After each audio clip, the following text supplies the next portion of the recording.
बिस्मिल्लाहिर्रहमानिर्रहीम। अस्सलाम वालेकुम वरहमतुल्लाह।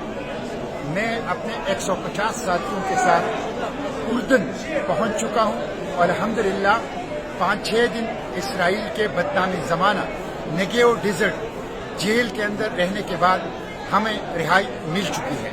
इस दौरान हमारे हाथों में हथकड़ियाँ डाल के पीछे बांधी गई, हमारे पाँव में बेड़ियाँ और जंजीरें डाल दी गई, हमारे आंखों पर पट्टियाँ बांधी गई, हमारे ऊपर कुत्ते छोड़े गए, हमारे ऊपर गन्स रखी गई और हमें बदतरीन किस्म का टॉर्चर किया गया। हमने 3 दिन भूख हड़ताल की अपने मुतालिबात के लिए।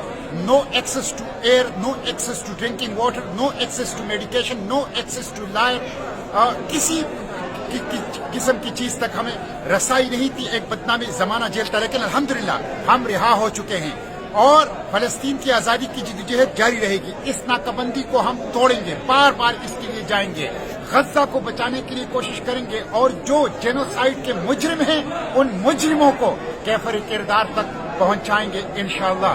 मुजाहिमत जारी रहेगी, अडियाला जेल से इसराइली जेलों तक फलस्तीन की आजादी की जिद्दोजहद जारी रहेगी और मुजाहिमत की जिद्दोजहद इंशाअल्लाह जारी रहेगी। जल्द आऊंगा पाकिस्तान और पूरी तफसील जो इस प्लोटेला की है और इसराइली जेलों की है आपको बताऊंगा। लेकिन अपनी इस जद्दोजहद को अक्सा की आजादी, फलस्तीन की आजादी, गज्जा की आजादी तक जारी रखेंगे। इसराइल के खात्मे तक हमारी ये जद्दोजहद इंशाअल्लाह जारी रहेगी। पाकिस्तान जिंदाबाद, फलस्तीन जिंदाबाद, पाक फलस्तीन दोस्ती पाइंदाबाद।